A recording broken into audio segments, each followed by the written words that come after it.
All right, well, hello and welcome to episode 12 of Trojan Talk. I am Zach Taranko here alongside Cole Purvis. Cole, how are you doing this morning? I'm doing well. That's great. We will be joined by Mr. Christian in a little while, but for now it'll just be me and Cole.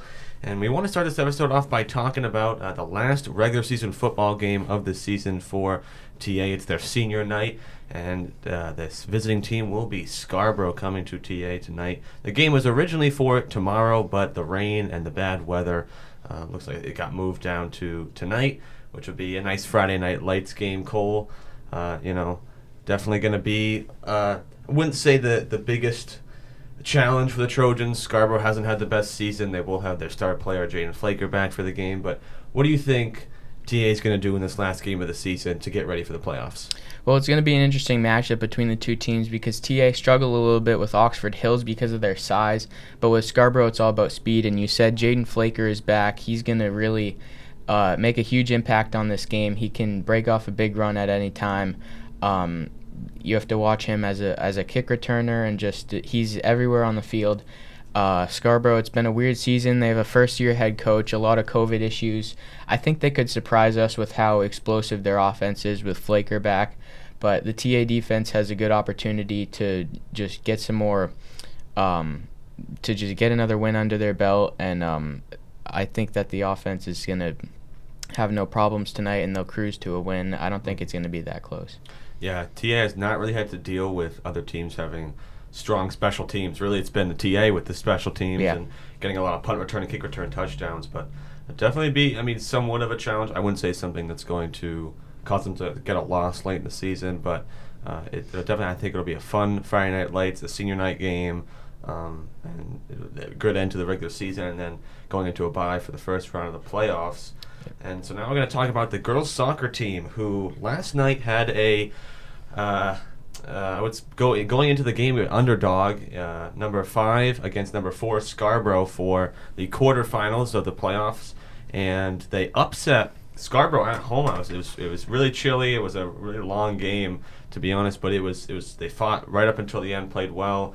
I know that it was definitely a big feat for them, and I think they're going to be very excited. Unfortunately, they turn around and have to go play Wyndham, which is the number 1 team in Class A South, on Saturday. But it was definitely a great game, and I know that they're definitely excited with that. Cole, I know you weren't at the game, but we've talked about girls soccer all season. What do you think this win means? Losing to Scarborough early in the season, then coming back and getting their second playoff win, going into the semifinals with a possible chance to move forward. What do you think it means for them now? Closer. It's just a crazy win. It's Scarborough came in outscoring opponents 72-11. They were pretty dominant over the course of the regular season, and these one-game playoffs really mean that anything can happen. It's really any given day. And so TA just came out and outplayed Scarborough yesterday, and now they have the right to go play Wyndham, and if they win that game, they are real contenders because Wyndham has been cruising through the regular season, no losses. It's going to be really tough, but TA played great defense down the stretch to keep their 1-goal lead. Mm-hmm. Yeah, Wyndham is definitely a very good team. One that I don't think TA knows much about. The Wyndham team did not play TA or Scarborough in the regular season, so not really sure. I think from the coaching perspective, I'm not sure if Coach Charland knows much about Wyndham, but definitely will be a big game. That is on Saturday. I think it'll be somewhere in Wyndham. I'm not sure the time, but definitely be a great game. We're now going to move on just to recap some of the other seasons of the year. We're going to start with boys soccer. Boys soccer ends up 6-10. They lose in their only playoff game at Gorham, 1-0, but it was a great game. At the end of the season, they had a nice 3-0 win over Biddeford. Great senior night kind of festivities. Unfortunately, it wasn't the best season for boys soccer, but to see, early in the season they lose to Gorham 6-0. They struggle with a lot of those good teams, but in the final game in the playoffs, they come out and they play well right up until the end. It was a late goal that was scored. What did you see from the boys soccer team this year, and what do you think they're going to try to work on next year to fix what didn't work for them this year? Well, in the middle of the season, they had a 5-game losing streak, and the middle of your season is so important because you're gearing up for that playoff run, and unfortunately, that losing streak had them have to play a tough opponent, and they couldn't get the win. But a lot of those games in the regular season, they could have won. They were in a lot of games, so I think next year they have a good chance. Yeah, definitely. The boys soccer lot of young players, a lot of young talent coming in, and I think that a lot of those players definitely going to be working towards next season, which will definitely be a big one for the Trojans. Next up is the volleyball team who went 500 in the regular season. We only did one of their live streams this year, but it was a great game against Cheverus. They definitely played really well, had a good season. In their playoff game against Hampton Academy, they had the upset win. Unfortunately, they couldn't beat Scarborough in the next game, but had a great season and definitely have some strong players going forward. Cole, volleyball being one of the only teams other than the girls soccer team to win a playoff game. What does that mean for the future of that team? Knowing that they were able to push through a lot of seniors on that team, so definitely going to look a little different next year. But what does that mean for them in the future?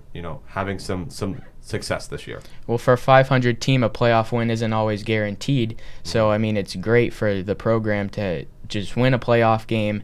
And they played against a 15-2 Scarborough team, so big underdogs. But they put up a fight. They lost 3-1. The fourth set was won by Scarborough, 25-19, which is pretty close. Volleyball is a crazy game. It's a game of momentum. It's a game of long, streaks of points. And it's interesting to see this TA Scarborough rivalry. I really think that Scarborough is TA's biggest rivals. They got us in volleyball, but TA won in girls soccer, and then tonight the football game. So it's been interesting to see. Yeah, TA and Scarborough have had a pretty big rival back in a couple years ago when Scarborough had Jarrett Flaker, Jaden's older brother. That was their, at least in my opinion, their biggest rival at that point was Scarborough. TA did get the better of them, but the next team we're going to recap is the field hockey team. Field hockey had a really up and down season. We had a lot of broadcasts. Against some of the good teams, they were losing only by a couple of goals, playing good games. Against the teams that were lower in the standings, they were winning by big numbers. But they were really up and down, and they didn't really have any winning or losing streaks because their games were pretty I would say pretty spread out between the good and bad teams. But they go in their first playoff game, underdogs. I think it was, not by much, 8-9 matchup between Kennebunk. They lost to Kennebunk again. Same kind of thing with the boys soccer team. Lost by a big number in the early part of the season, and then they end up only losing by one goal up in overtime. Played right up until the end, but the goal in overtime, I remember hearing about it, was one of those ones where it just kind of trickled through the net and then it was able to be tapped in. And it's unfortunate that's the way your season ends, but it's kind of the same kind of, I'm not sure how to explain it, but more of a strong, a lot of these teams that we're talking about had a strong season, maybe didn't end up where they wanted to be, maybe didn't have the best playoff result, but ended up in the same kind of we got a good season, let's move on to the next one. Knowing that girls soccer is moving forward and football, we're assuming, I'm not sure why any team would have to stop their state championship run, but what is that, for a season of mostly success, what does that mean for TA, who usually doesn't have something like that? Usually there's a team or two that doesn't play very well, but having mostly success, what does that mean for TA athletics? It just shows the long history of success that we've had at TA. A lot of state championships in so many sports, and football has been pretty consistent, but it's good to see girls soccer really make a run here. I think one of these teams is going to step up over the next couple of years. Maybe field hockey, volleyball. Maybe one of them will make a run. I know the field hockey team's super young. A lot of freshmen and sophomores on that team, and they have a really good defense. So I think their future is looking pretty bright. Yeah, definitely. It's definitely nice to see that. We still have the winter and spring season here at TA, which we'll definitely be talking about. Now we're actually going to have another interview for this episode with the girls cross country team, who is going to their state championship in Belfast this weekend. We want to invite a couple players in for an interview. All right, thanks, Zach. We're here now with Emily Donlin and Jacqueline Vanderhoof of the girls cross country team. How you doing this morning? Pretty good. Awesome. So, state championship coming up tomorrow in Belfast. So, first of all, coming into the season, what was it like kind of getting back into the team spirit with obviously COVID with last year? You couldn't really do much, but what is it like this year kind of getting back into it? It's so much more fun.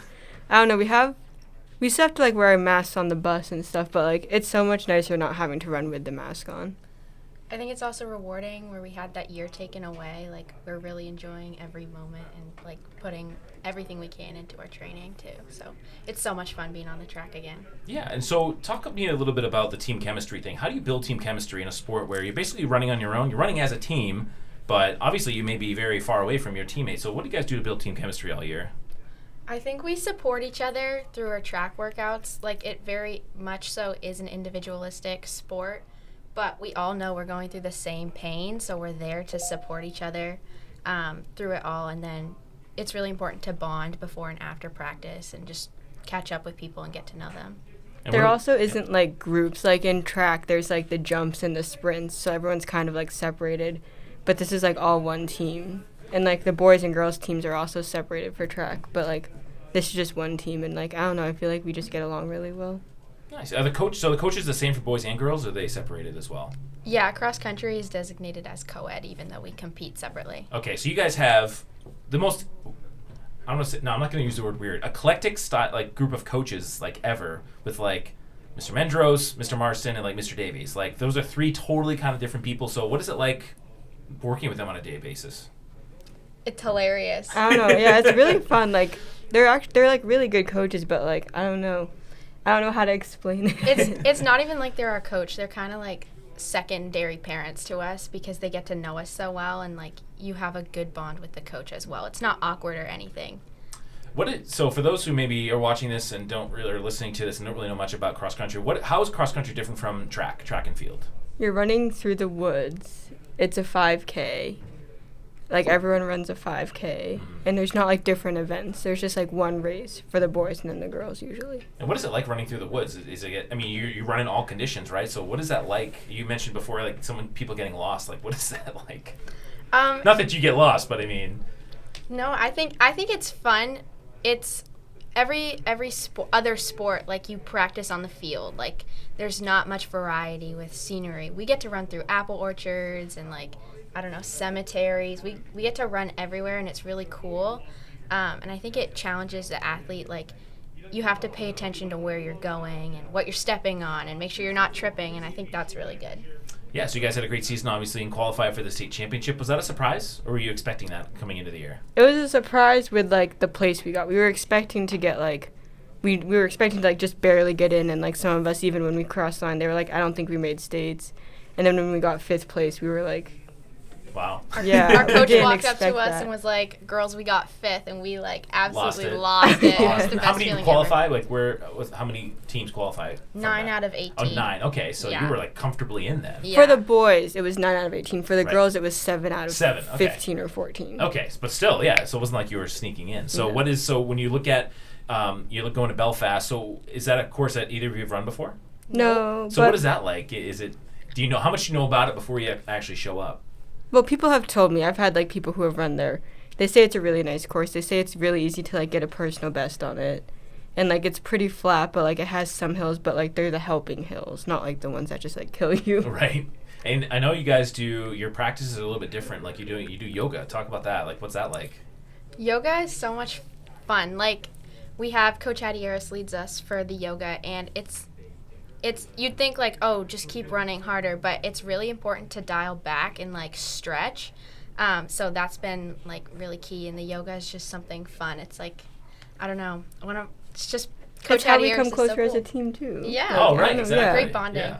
So if why should someone? What's like a big misconception about cross country? Like why should someone try out for it next year if they don't really have a fall sport or they're wondering about it? The biggest misconception is that running sucks.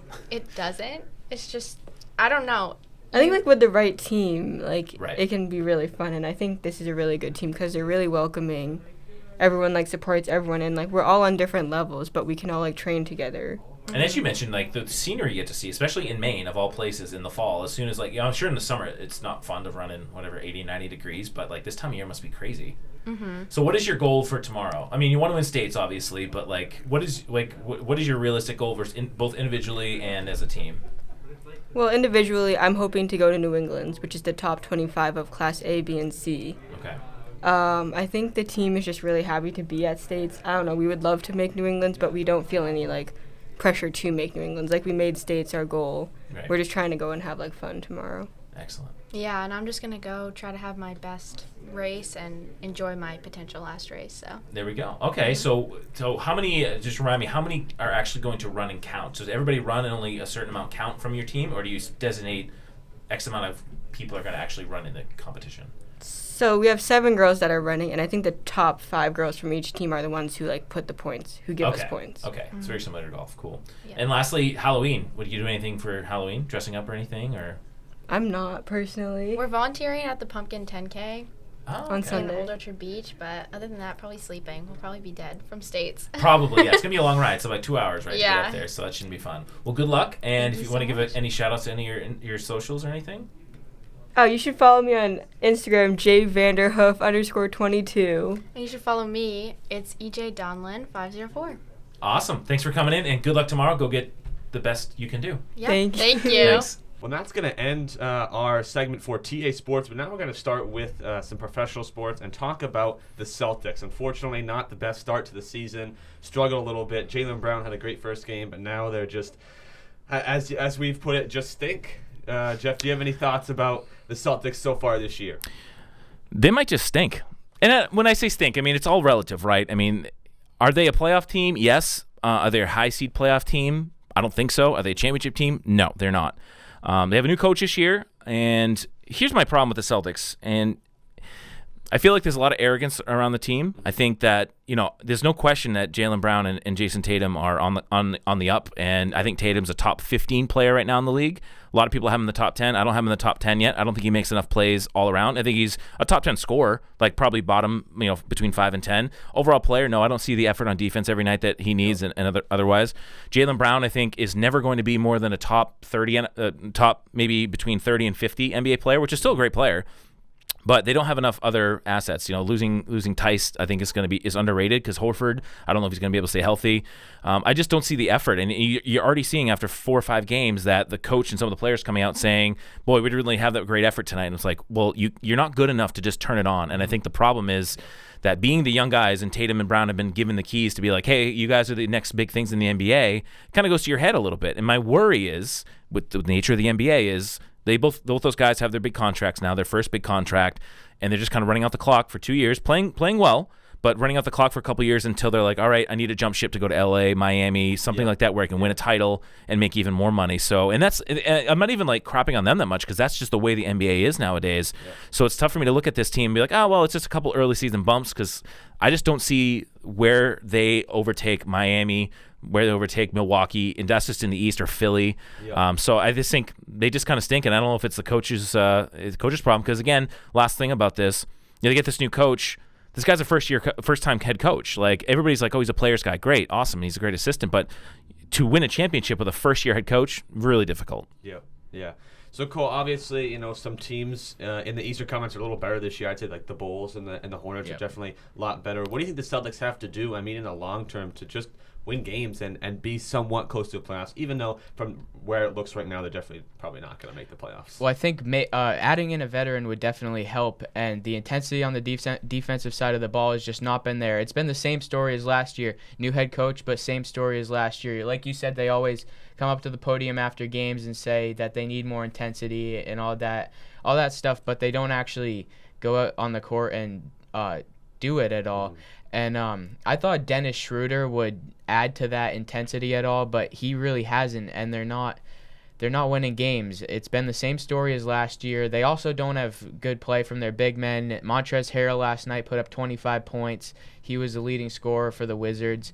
It's just been disappointing for the Celtics. I mean, I'm not a Celtics fan, so I'm not particularly mad about it, but it's just this team has a lack of intensity. I mean, Tatum, like you said, is a great scorer, but he doesn't make enough plays on the defensive end, and he's losing trust in his coach, which is never good. Jalen Brown's also been inconsistent.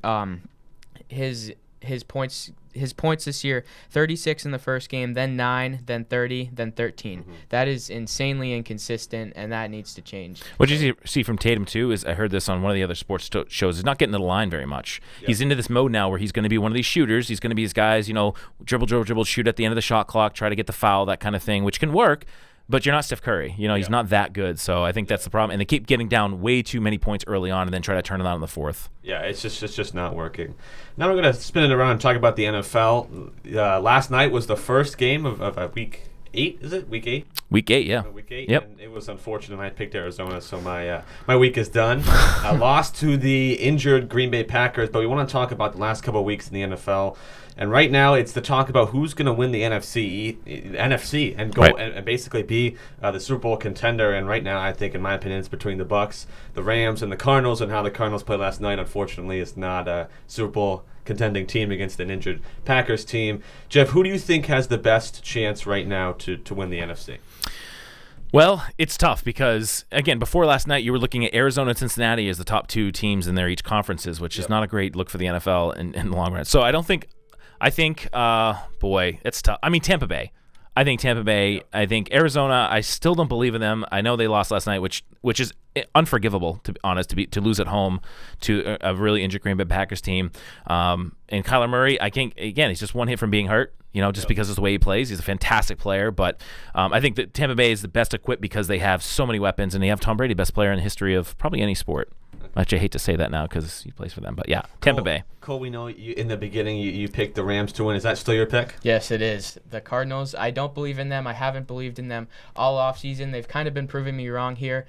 Cliff Kingsbury's really been running this offense better than I thought. But you saw over the course of last season, the second half of last season, Kyler stopped running. And he had a shoulder problem, which I get, but he seems to be a little bit inconsistent over the second half of the season. So I still don't believe in this team as a real top dog for the Super Bowl.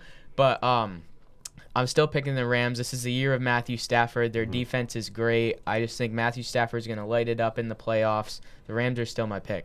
Yeah. Good pick. I think Rams Tampa Bay would be a fantastic NFC title game. That'd be awesome. Although the Rams already won, so different situation when it's crunch time for Tom. All right.